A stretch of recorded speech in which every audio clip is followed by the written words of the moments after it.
और इस बीच बड़ी खबर प्रयागराज से है। आपको बता दें कि जहां पर हिंसा हुई थी अटाला क्षेत्र में, वहां पर एक बार फिर से बुलडोजर पहुंच गया है हिंसा वाली जगह पर, जहां पर जावेद का मकान गिराया गया था। अटाला इलाके में प्रशासन की टीम पहुंची है और अटाला इलाके में जुमे की नमाज के बाद हिंसा हुई थी और इसी को लेकर एक बार फिर से बुलडोजर पहुंचा है। लेकिन वजह क्या है वो जानते हैं। हम सीधे रुक करते हैं अपने सहयोगी मोहम्मद मोइन का। मोइन, ये जो बुलडोजर पहुंचा है इसकी क्या वजह है, क्या कार्रवाई वहां पर होनी है?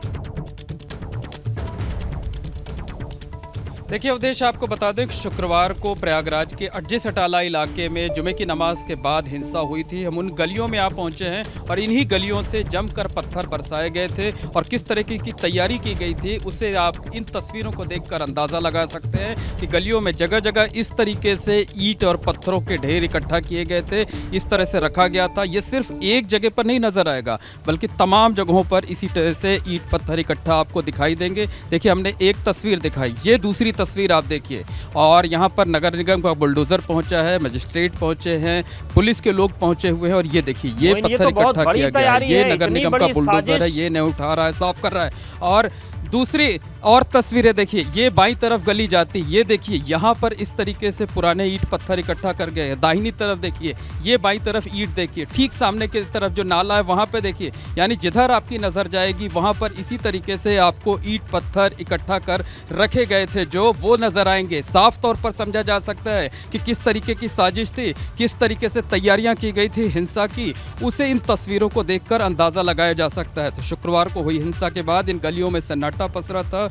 जो सरकारी टीम है वो भी यहाँ पर कम आ रही थी, मीडिया के लोग भी नहीं आ पा रहे थे, लेकिन आज जो है वो सरकारी अमला यहाँ पर पहुँचा है। आप देख सकते हैं बुलडोजरों के साथ, और उन्हीं के साथ हम लोग आए हैं तब ये तस्वीर दिखा पा रहे हैं। और इन तस्वीरों को देखकर साफ तौर पर अंदाज़ा लगाया जा सकता है कि प्रयागराज में हिंसा को लेकर किस तरह से साजिश रखी गई थी, किस तरह से गलियों में ईंट पत्थर इकट्ठा करके रखे गए थे और इन्हीं ईंट पत्थरों के जरिए जो है हालात को ख़राब किए गए थे, जमकर हिंसा की गई थी, उपद्रव किया गया था। और जब हम तस्वीरें देख रहे थे शुक्रवार को जुमे की नमाज के दौरान, हिंसा के बाद, नमाज के बाद हिंसा के दौरान, तो इन गलियों से जो ईंट पत्थर बरस रहे थे, सवाल ये उठाया जा रहा था। तस्वीरें बताती हैं क्योंकि ये सवाल सबके मन में उठ रहा था कि ये शहर का प्रमुख क्षेत्र है, आखिर इतने ईंट पत्थर सड़क पर पड़े तो नहीं हो सकते और इस तरीके से ईंटों को सजाया गया है। मतलब ये कानपुर हिंसा के वक्त से ही ये सारे ईंट के जो पूरे कट्टे सजाए गए हैं, ये तैयारी की गई होगी।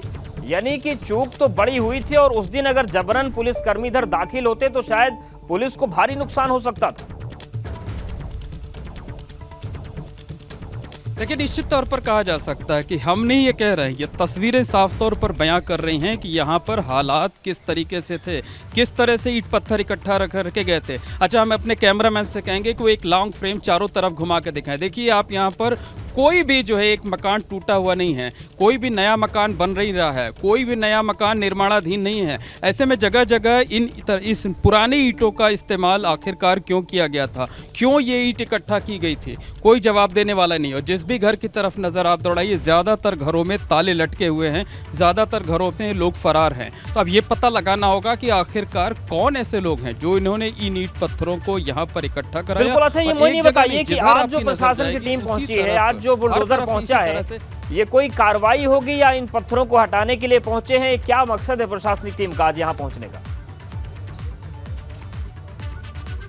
देखिए आज सुबह प्रयागराज के डीएम संजय कुमार खत्री और एसएसपी अजय कुमार तमाम अधिकारियों के साथ इन गलियों में आए थे। उनका मकसद था, उनका साफ कहना था कि हम इन गलियों में रह रहे लोगों के साथ संवाद करना चाहते हैं, हालात को सामान्य करना चाहते हैं। तो निश्चित तौर पर जब वो इन गलियों में आए होंगे लोगों से बातचीत करने के लिए, हालात साजिश का खुलासा हुआ है।